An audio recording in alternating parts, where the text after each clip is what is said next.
আসসালামু আলাইকুম রহমতুল্লাহি অবরকাতুহ। সম্মানিত দর্শক,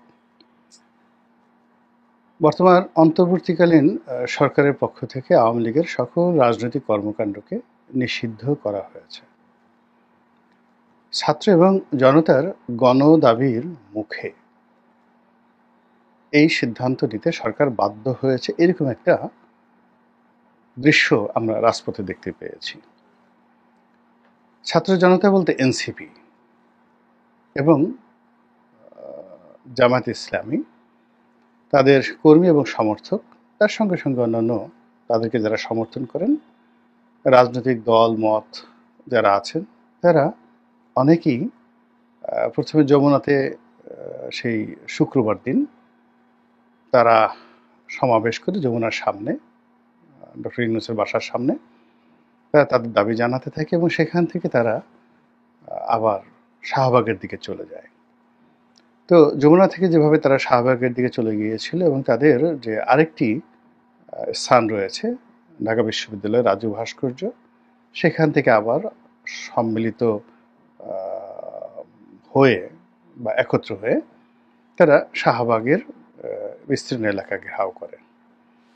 ভিতরে কত লোক ছিল তা আমরা বলতে পারবো না, তবে আমি যখন কালকে রাত 9:30 পর্যন্ত মানে ঢাকার রাজপথে ছিলাম, টেলিভিশন টকশোতে গিয়েছি, তখন যেটা দেখলাম যে একদিকে কাঁটাবন, এখানে কাঁটাতারের বেড়া দিয়ে সেখানে বন্ধ করে দেওয়া হয়েছে। বিশ্ববিদ্যালয়ের ওই এলাকা তো বন্ধ আছেই এবং ওখানে কেউ ঢুকছে না। অপরদিকে মৎস্য ভবন, তাহলে কাঁটাবন থেকে মৎস্য ভবন, আবার এইদিকে ইন্টারকন্টিনেন্টাল শুধু নয়, পার হয়ে একেবারে বাংলা মোটর পর্যন্ত বন্ধ করে দেওয়া হয়েছিল। ভিতরে কারা গিয়েছেন, কতজন ছিলেন, হাজার ছিলেন, লাখ ছিলেন না কোটি ছিলেন, সেটি প্রশ্ন নয়, কিন্তু যে বিস্তীর্ণ এলাকায় কাঁটাতারের বেড়া দিয়ে অবরোধ তৈরি করা হয়েছিল, তাতে অবস্থার দৃষ্টে মনে হচ্ছিল যে কম করে হলেও 10 লাখ 20 লাখ লোক সেখানে জড়ো হয়েছিল। কিন্তু আমরা টেলিভিশনে যে খবর দেখেছি বা যেভাবে জনসমাগম দেখেছি, তাতে এটা কি 2000 ছিল না 2 লাখ ছিল, এটা যারা দেখেছেন তারাই এটা বুঝে নেবেন। ফলে কি হলো যে বিশাল আয়োজন, এই আয়োজনের সঙ্গে সরকারের মদত ছিল এবং এটি সরকারের একটা সাজানো নাটক, এটা অনেকেই বলার চেষ্টা করেছে। এর কারণ হলো এখানে এই অবরোধগুলো তৈরি করা হয়েছে, এখানে সরকারের একটা গ্রিন সিগন্যাল ছিল। তারপরে যখন যমুনার সামনে ছাত্ররা জনতারা আন্দোলন করার চেষ্টা করলো, তখন সেখান থেকে তাদেরকে পানি খাওয়ানোর জন্য, তাদের উপর ঠান্ডা পানির ছিটা দেওয়ার জন্য সিটি কর্পোরেশনের যে মেহমানদারি, এটি এই বাংলাদেশে নজিরবিহীন ঘটনা। আবার সেখান থেকে ছাত্র জনতা কারো অনুরোধে বা যাকে বলা হয় স্বেচ্ছায় যেভাবে শাহবাগে এলো এবং তাদেরকে সম্মান জানানোর জন্য যেভাবে উপদেষ্টা পরিষদের জরুরি বৈঠক হলো এবং সেই বৈঠক থেকে যেভাবে তাদের দাবি দেওয়া মেনে নেওয়া হলো, এটা রীতিমতো নিদারুণ এক চিত্রনাট্য, অনেক সুন্দর একটা নাটক। কিন্তু জনগণ এই নাটক বুঝে গেছে যে এখানে কে লিখেছে, কারা লিখেছে বা কিভাবে এটা অভিনীত হয়েছে, এটাই হলো বাস্তবতা। যাই হোক, এখন কাগজে কলমে আওয়ামী লীগ নিষিদ্ধ।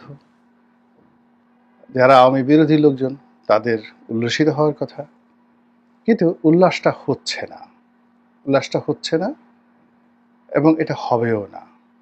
উল্লাস হবে আওয়ামী লীগের মধ্যে এবং সেটা হচ্ছে। এর কারণ হলো, যখন বিগত দিনে 1/11 এসেছিল, সেই 1/11 সময়টিতেও জাতীয় পার্টি এবং জামাত সুবিধাজনক অবস্থানে ছিল এবং লক্ষ্য করুন যে এখনও কিন্তু জামাত এবং জাতীয় পার্টি সুবিধাজনক অবস্থায় রয়েছে।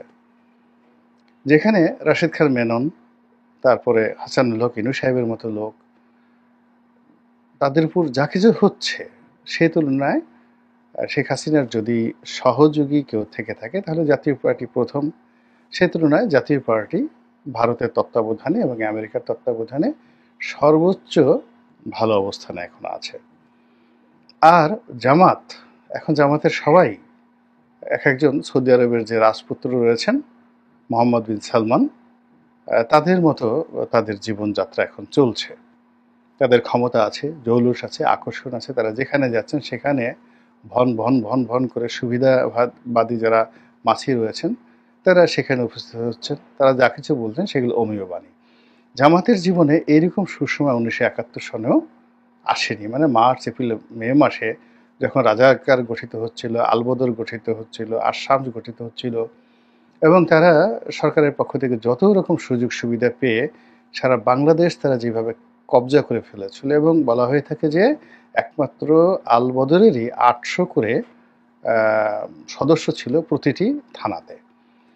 তাদেরকে সরকারের পক্ষ থেকে, এগুলো ছিল প্যারামিলিটারি, আলবদর ছিল প্যারামিলিটারি। তো আলবদরকে নিয়মিত মাসিক বেতন দেওয়া হতো সেনাবাহিনীর লোকদের মতো। তাদের হাতে অত্যাধুনিক অস্ত্র ছিল এবং তারা ট্রেনিং প্রাপ্ত ছিল, যুদ্ধ করার জন্য ট্রেনিং প্রাপ্ত ছিল। এবং এই আলবদর বাহিনীকে সাহায্য করার জন্য আসাম ছিল এবং রাজাকার বাহিনী ছিল। আবার এই তিনটি বাহিনীকে সাহায্য করার জন্য বিভিন্ন এলাকাতে তারা শান্তি কমিটি গঠন করেছিল। এই শান্তি কমিটির তথ্য দিত বেসামরিক শান্তি কমিটি, তারপরে যা হবার তাই হতো সেখানে। তো তখন তাদের যে অবস্থা ছিল তার চাইতে এখন এই বর্তমান জামানাতে তাদের অবস্থা অনেক বেশি। এর কারণ হলো ওই সময়টাতে তাদের ব্যাপারে জনগণের ঘৃণা ছিল, ক্ষোভ ছিল, তাদেরকে নিয়ে জনগণের ভয় ছিল, আতঙ্ক ছিল। আর এখন যেটা হলো তাদের মধ্যে একটা অলিপ্ত ভাব রয়েছে, দেবত্ব ভাব রয়েছে। এখন তারা সবকিছুই করছেন কিন্তু কোনো দুর্নাম নেই, বদনাম নেই। তো এই জামাতের তো আনন্দ হওয়ার কথা, কিন্তু শেষ পর্যন্ত জামাত আনন্দ করতে পারছে না। আওয়ামী লীগের দ্বারা সবচেয়ে বেশি ক্ষতিগ্রস্ত দল 15 বছরে বিএনপি, সর্বনাশ করে দিয়েছে বিএনপির মামলা মোকদ্দমা, এবং সেই মামলা মোকদ্দমা এখনো পর্যন্ত উঠেনি, চলমান। বিএনপিকে লোভ দিয়ে, লালসা দিয়ে বা কিছু সুযোগ দিয়ে এমন একটা জালের মধ্যে আটকে দেওয়া হয়েছে, ফলে বিএনপির যে সকল ধড়িবাজ, দুর্নীতিবাজ কর্মকর্তা ছিল, সামরিক, বেসামরিক, পুলিশ, প্রথম দফায় তাদেরকে বের করে আনা হয়েছে এবং বিভিন্ন পদ পদবি দিয়ে আবার এখন তাদেরকে টাইট দেওয়া হচ্ছে। এমন টাইট দেওয়া হচ্ছে যে অনেকের জান যায় যায় অবস্থা। তারপর বিএনপির যে সকল চাঁদাবাজ রয়েছে তাদেরকে আকৃষ্ট করার জন্য জেলখানা খালি করে দিয়ে একেবারে সমস্ত ক্রিমিনালদেরকে বের করে দেওয়া হয়েছে, এবং এই সকল ক্রিমিনালরা বিভিন্ন এলাকা থেকে দখল নিয়েছে এবং তারা যে কাজটি করেছে, প্রথমত তারা বিএনপিকে তাদের সাবস্টিটিউট পাওয়ার হিসেবে তারা নিয়েছে, আর সেকেন্ডলি তারা আওয়ামী লীগের যে সকল ধনাঢ্য লোকজন রয়েছেন তাদেরকেও ওখানে এস্টাবলিশ করে দিয়ে একটা সাম্রাজ্য গড়ে তুলে পুরো এলাকাতে যে ত্রাসের এবং সন্ত্রাসের রাজ্য কায়েম করেছে, যার পুরো দায় দায়িত্ব BNP, but it is pre planned and well designed. এই গেল বিএনপির অবস্থা।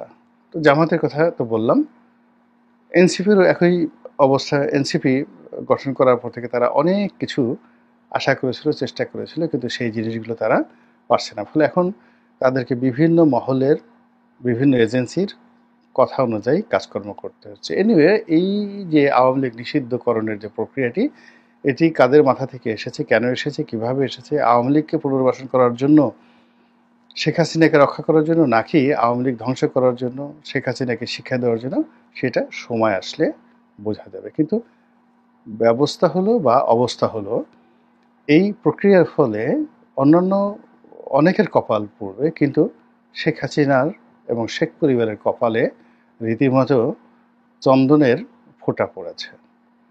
তাদের বৃহস্পতি এখন তুঙ্গে।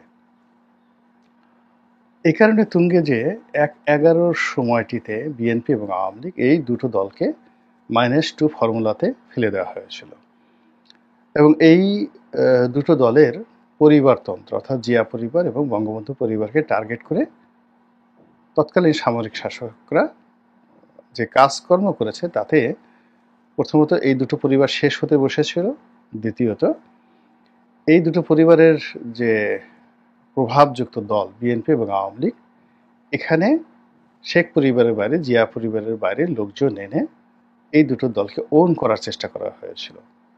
বিএনপি সংস্কারবাদী এবং আওয়ামী লীগের সংস্কারবাদী, যা নিয়ে প্রায় 1 বছর টানা হেঁচড়া চলেছে, কিন্তু শেষ হয়নি, সফল হয়নি। কিন্তু পুরো দুটো দলের মধ্যে যে কমপ্লেক্স তৈরি হয়েছে, আওয়ামী লীগ 15 বছর ক্ষমতায় থেকেও সেই কমপ্লেক্স থেকে এখনও মুক্ত হতে পারেনি। সংস্কারবাদীদের নাম শুনলে তাদের মাথা খারাপ হয়ে যায়। আর বিএনপির অবস্থাও একই। বিএনপির ওই সময়টাতে যারা সংস্কারবাদী হিসেবে নাম লিখিয়েছিল, এখনো পর্যন্ত বিএনপি তাদেরকে গ্রহণ করতে পারেনি। গেল এই ঘটনা। তো এবার যখন এই অন্তর্বর্তীকালীন সরকার এলো, তখন তো মানুষ প্রথমে বুঝতে পারেনি এটি বিপ্লবী সরকার, এটা গণতান্ত্রিক সরকার। কিন্তু ধীরে ধীরে এখন মানুষ সবাই বুঝতে পেরেছে যে এর পিছনে অনেক দৃশ্য আছে, অনেক খেলা আছে, এবং খেলা এখন অনেক বাকি আছে। এটা এখন সবাই বুঝতে পারছে যে এখানে অনেক লোক আছে যাদেরকে আমরা মাস্টার মাইন্ড হিসেবে জেনেছি, কিন্তু এই মাস্টার মাইন্ডের আবার মাস্টার মাইন্ড আছে। সামনে যাদেরকে আমরা নৃত্য করতে দেখি, এরা আসলে নৃত্য শিল্পী নয়, তারা পুতুল।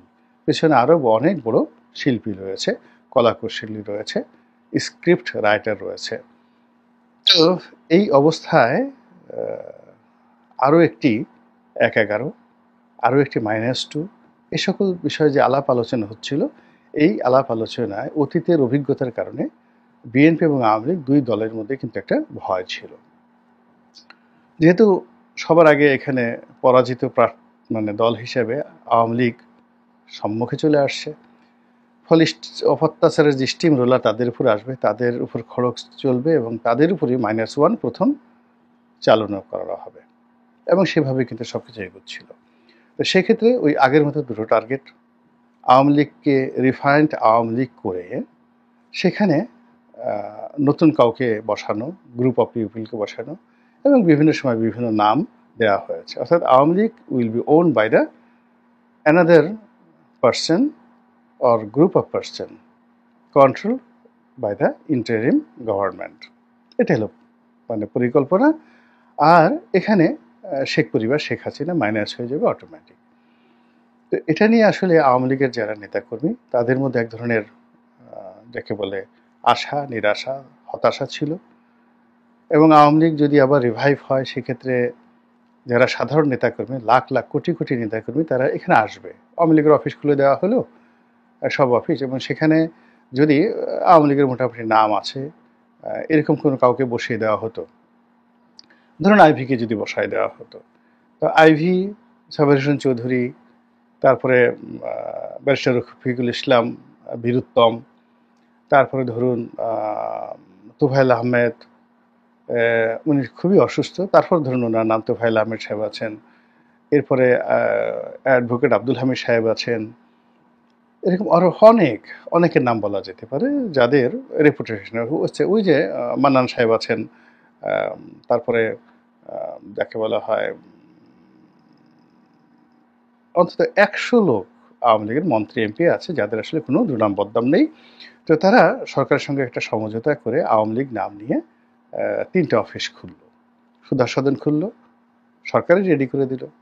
তারপর আওয়ামী লীগের বঙ্গবন্ধু এভিনিউ অফিস খুলল, এবং এখানে কিন্তু লক্ষ লক্ষ নেতাকর্মীদের ঢল নামবে আওয়ামী লীগের ব্যানারে। এবং এটা যদি কিছুদিন চলতে দেওয়া হতো এবং তাদেরকে কিছু সুযোগ সুবিধা দেওয়া হতো, তাহলে শেখ পরিবারের নাম এবং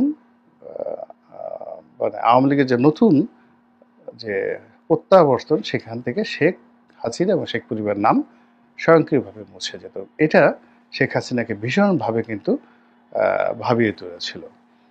কিন্তু এখন এই যে আওয়ামী লীগ নিষিদ্ধ হওয়ার ফল, যদি একেবারে আকাশ থেকে জিব্রাইল এসেও নতুন একটা নাম দিয়ে বলে, এই নামটি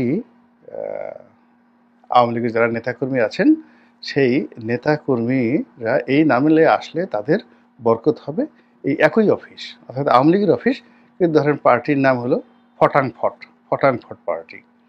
তো ফটাংফট পার্টি আওয়ামী লীগের অফিসে সাইনবোর্ড টানছে, এবং সেখানে আওয়ামী লীগের একটা মশা এবং মাছিও কিন্তু এখন যাবে না। ফলে কি হলো, এই আওয়ামী লীগ নিষিদ্ধ হওয়ার ফলে আপাতত -1, শেখ হাসিনা মাইনাস এবং শেখ পরিবার মাইনাস, এই প্রকল্পটি একেবারে চিরদিনের জন্য অ্যাবান্ডেন্ট হয়ে গেল। আর আপনি এদেরকে রাজনীতি থেকে অ্যাবান্ডেন্ট করতে পারবেন না, এদেরকে নিয়ে আর কোনো পলিটিক্স করতে পারবেন না, নাম্বার 1। নাম্বার 2 হলো, নিষিদ্ধ করে কখনো কোনো রাজনৈতিক মতাদর্শকে দমন করা যায় না। কেউ কখনো পারেনি। আওয়ামী লীগকে নিষিদ্ধ করে বরং একে আরও শক্তিশালী করা হলো, এদের মধ্যে ক্ষোভ তৈরি করা হলো, এদের মধ্যে ঘৃণা তৈরি করা হলো, এদের মধ্যে প্রতিহিংসা তৈরি করা হলো। আজ জামাতকে নিষিদ্ধ করার ফলে তাদের মধ্যে যে ঘৃণা, ক্ষোভ এবং প্রতিশোধ যে জাগ্রত হয়েছে, এবং সেটা এখন আওয়ামী লীগের বিরুদ্ধে কিভাবে কাজ করছে, যে এখন তারা, যে আওয়ামী লীগ একসময় শাহবাগকে ব্যবহার করেছে জামাতের বিরুদ্ধে, এখন জামাত সেই শাহবাগকে আওয়ামী লীগের বিরুদ্ধে ব্যবহার করছে। যেখানে এই বঙ্গবন্ধুর বাংলাদেশ, এই শেখ হাসিনার বাংলাদেশ, এখন তারা বলছে গোলাম আজমের বাংলাদেশ। এগুলো সবই আসলে ক্রোধ থেকে, ঘৃণা থেকে। এটা কিন্তু তার আগে থেকে বলতো না, এই কাজটা তারা করছে আওয়ামী লীগের কারণে। তো এই যে আওয়ামী লীগকে ব্যাকফুটেজে পাঠিয়ে দিয়ে জামাতের যদি 5 to 6% বা 3 to 4% তাদের সমর্থন থাকে, তাহলে 35% লোকের মনে ঘৃণা, ক্রোধ এবং বিক্ষোভ জাগিয়ে দেওয়ার পরিণতি কি হতে পারে, ক্যালকুলেটর লাগবে না, আপনি নিজেই মোটামুটি এটা বের করে ফেলতে পারবেন। এখন বক্তব্য হলো যে আওয়ামী লীগ নিষিদ্ধ হয়েছে, এটা দেখে আওয়ামী লীগের খুশির বন্যা, শেখ পরিবারে খুশির বন্যা, শেখ হাসিনা রীতিমতো আনন্দে গড়াগড়ি দিচ্ছে বলে আমি ব্যক্তিগতভাবে মনে করি। আল্লাহ আমাদের সবাইকে হেদায়েত দান করুন এবং হেফাজত করুন। আসসালামু আলাইকুম রহমতুল্লাহি ওয়া বারাকাতুহু।